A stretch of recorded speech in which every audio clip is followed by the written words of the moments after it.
नमस्कार, SBT news में आपका स्वागत है। पेश है 18 अप्रैल गुरुवार सुबह 6:15 बजे राजस्थान की बड़ी खबरें।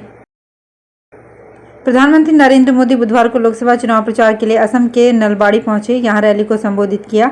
पीएम मोदी ने कहा कि 4 जून को नतीजा क्या होने जा रहा है ये साफ दिखाई दे रहा है, इसलिए लोग कहते हैं 4 जून 400 पार, फिर एक बार मोदी सरकार। उन्होंने कहा कि वो 2014 में आशा, 2019 में विश्वास और 2024 में गारंटी के साथ आई हैं। प्रधानमंत्री मोदी ने कहा कि आज पूरे देश में मोदी की गारंटी चल रही है और नॉर्थ ईस्ट तो खुद ही मोदी की गारंटी का गवाह है। जिस नॉर्थ ईस्ट को कांग्रेस ने सिर्फ समस्याएं दी थी, उसे भाजपा ने संभावनाओं का स्रोत बना दिया। कांग्रेस ने अलगाववाद को खाद पानी दिया, मोदी ने पूर्वोत्तर को गले लगाने का काम किया। मोदी ने शांति और सुरक्षा के लिए प्रयास किए। जो कांग्रेस के 60 वर्षों में नहीं हुआ, वो मोदी ने 10 साल में करके दिखाया, क्योंकि मेरे लिए आपका सपना ही मेरा संकल्प है। इसरो अध्यक्ष एस सोमनाथ ने बड़ा बयान दिया है। उन्होंने कहा कि भारतीय अंतरिक्ष अनुसंधान संगठन अपनी चंद्रयान सीरीज को तब तक जारी रखेगा जब तक कोई भारतीय चंद्रमा पर नहीं पहुंच जाता। गौरतलब है कि पिछले अगस्त में चंद्रयान 3 ने चांद के दक्षिणी ध्रुव पर सॉफ्ट लैंडिंग कर इतिहास रच दिया था। इसरो अध्यक्ष बुधवार को astronautical society of India Ahmedabad द्वारा आयोजित एक कार्यक्रम में मुख्य अतिथि के रूप में शामिल हुए थे। इस दौरान मीडिया से बात करते हुए उन्होंने कहा कि चंद्रयान 3 का प्रदर्शन काफी अच्छा रहा। हमने मिशन द्वारा भेजा गया डेटा भी एकत्र कर लिया है। वैज्ञानिक जांच भी शुरू हो गई है। पाकिस्तान और गल्फ देशों में पिछले 2 दिनों से खराब मौसम के चलते बाढ़ जैसे हालात बने हुए हैं। पाकिस्तान, ओमान और यूएई में अब तक 69 लोगों की जान जा चुकी है। पाकिस्तान में खैबर पख्तूनवा और बलूचिस्तान में भारी बारिश के चलते इमरजेंसी लगानी पड़ी है। वहां अब तक 50 लोग मारे गए हैं। वहीं दुबई में खराब मौसम के चलते भारत की 28 उड़ानें रद्द कर दी गई हैं। इनमें भारत आने वाली 13 और भारत से दुबई जाने वाली 15 उड़ानें शामिल हैं। पाकिस्तान के अखबार डॉन के मुताबिक पाकिस्तान के सभी प्रांतों में तेज बारिश हो रही है। वहां 32 लोग गंभीर रूप से घायल हुए हैं। खराब मौसम का सबसे ज्यादा असर खैबर पख्तूनवा और बलूचिस्तान में हुआ है। पाकिस्तान डिजास्टर मैनेजमेंट अथॉरिटी ने बलूचिस्तान, खैबर पख्तूनवा के चित्राल, दार, स्वात, अबोटाबाद में लोगों को घर से न निकलने की एडवाइजरी जारी की है। पाकिस्तान के मौसम विभाग ने 22 अप्रैल तक पूरे देश में भारी बारिश, ओलावृष्टि का अलर्ट जारी किया है। अयोध्या में बुधवार यानी 17 अप्रैल को रामनवमी पर दोपहर 12 बजे से रामलला का सूर्य तिलक हुआ। प्राण प्रतिष्ठा के बाद रामलला का ये पहला सूर्य तिलक है। दोपहर 12 बजे अभिजीत मुहूर्त में रामलला का सूर्य तिलक किया गया और मस्तक पर 3 मिनट तक नीली किरणें पड़ी। सूर्य तिलक के साथ ही रामलला का जन्म हो गया। मंदिर में आरती की गई। सूर्य तिलक के बाद कुछ देर के लिए रामलला का पट बंद कर दिया गया। इससे पहले जगतगुरु राघवाचार्य ने 51 कलशों से भगवान रामलला का अभिषेक किया। सुबह 3:30 पर मंदिर के कपाट खुल गए। आम दिनों में ये 6:30 पर खुलते हैं। श्रद्धालु रात 11:30 बजे तक यानी 20 घंटे दर्शन कर सकेंगे। पीएम नरेंद्र मोदी ने भी टैबलेट में रामलला का सूर्य तिलक देखा। राजस्थान के मुख्यमंत्री भजनलाल शर्मा ने बुधवार को चूरू के सरदार शहर में राम जन्मोत्सव शोभा यात्रा में शिरकत की। मुख्यमंत्री शर्मा ने गांधी चौक पर शोभा यात्रा पर पुष्प वर्षा कर शोभा यात्रा का स्वागत किया। इस दौरान उनके साथ भाजपा से लोकसभा प्रत्याशी देवेंद्र झाझड़िया, पूर्व मंत्री राजकुमार रेणवा, पूर्व विधायक अशोक पिंचा सहित जिले भर के भाजपा नेता मौजूद रहे। मुख्यमंत्री ने गांधी चौक पर हाथ जोड़कर सभी का अभिवादन किया, जिसके बाद शोभा यात्रा पर पुष्प वर्षा की गई। श्री राम जन्मोत्सव आयोजन समिति के बैनर तले इस बार अयोध्या में भगवान राम लला के मंदिर में विराजमान होने के बाद पहली बार विशाल शोभा यात्रा निकाली गई।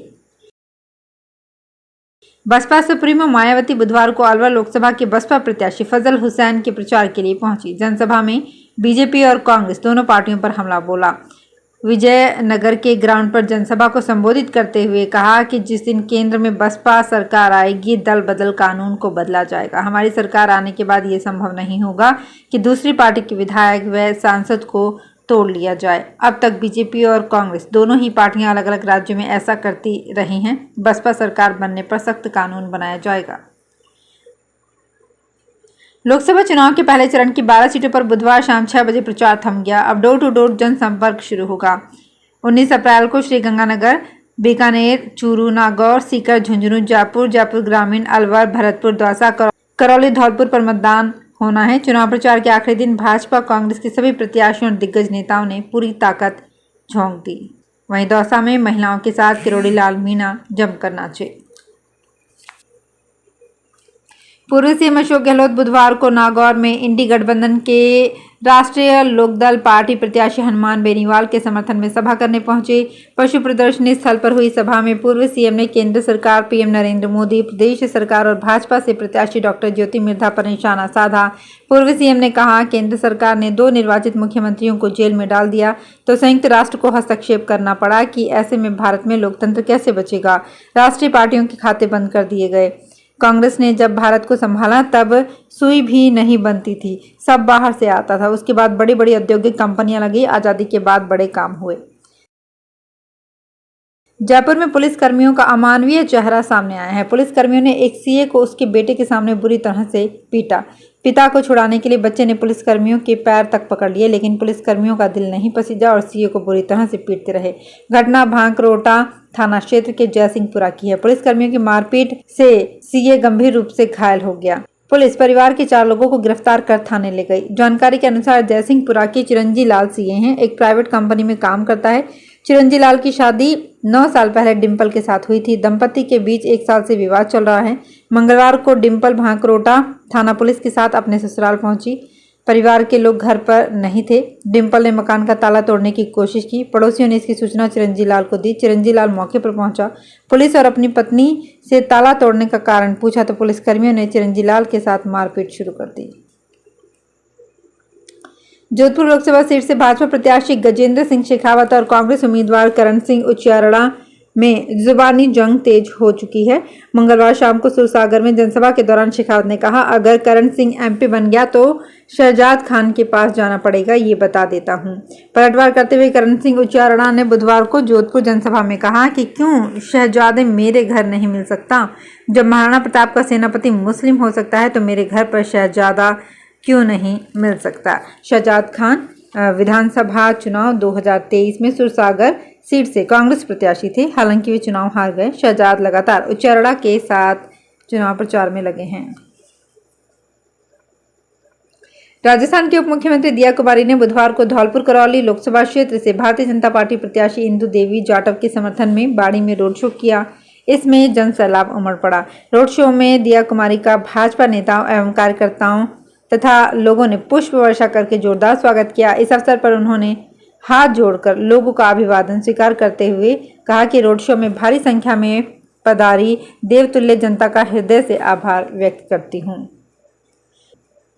सीकर में रामनवमी के मौके पर बुधवार दोपहर 12 बजे रघुनाथ जी मंदिर में भगवान रामलला की जन्मोत्सव आरती की गई। अब 2 बजे से यहां मंगल गीत का कार्यक्रम हुआ। वहीं शाम को 4 बजे से यहां से विशाल शोभा यात्रा शुरू हुई।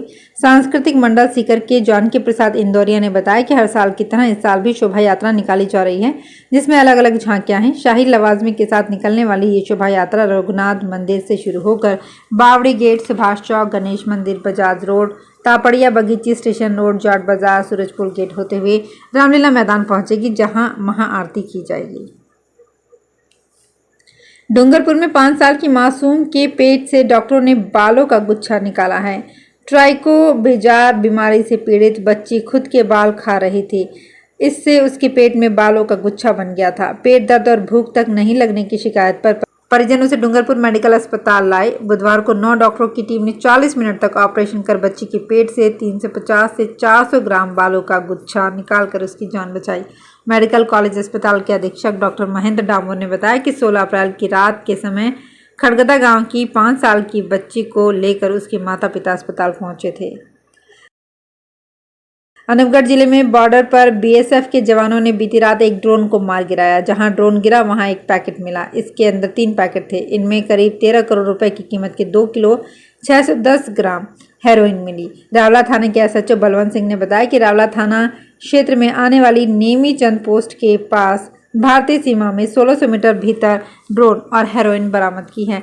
बीएसएफ की 140वीं बटालियन के कंपनी कमांडर अखिलेश ने बताया कि मंगलवार रात 10 बजे अंतर्राष्ट्रीय सीमा पर गश्त कर रहे जवानों ने ड्रोन की आवाज़ सुनी। जवानों ने ड्रोन की आवाज़ की तरफ एक राउंड फायर किया, जिससे ड्रोन गिर गया। ममता बनर्जी की पार्टी तृणमूल कांग्रेस ने बुधवार को लोकसभा चुनाव के लिए अपना घोषणा पत्र जारी किया है। पार्टी ने कहा कि हमारा स्टैंड है कि बंगाल में सीएए लागू नहीं होगा, एनआरसी और समान नागरिक संहिता भी लागू नहीं होने देंगे। इसके अलावा पार्टी ने गरीबी रेखा से नीचे जीवन जी रहे लोगों को साल में 10 मुफ्त सिलेंडर देने और हर माह 5 किलो राशन मुफ्त देने का वादा किया है। राष्ट्रीय प्रवक्ता डेरेक ओब्रायन ने कहा कि केंद्र में इंडिया ब्लॉक की सरकार बनने पर 60 साल से ज़्यादा उम्र के वरिष्ठ नागरिकों को 1000 रुपये प्रति माह पेंशन दी जाएगी। तो फिलहाल खास खबरों में इतना ही। ताज़ा खबरों की जानकारी के लिए देखते रहिए SBT न्यूज़। धन्यवाद।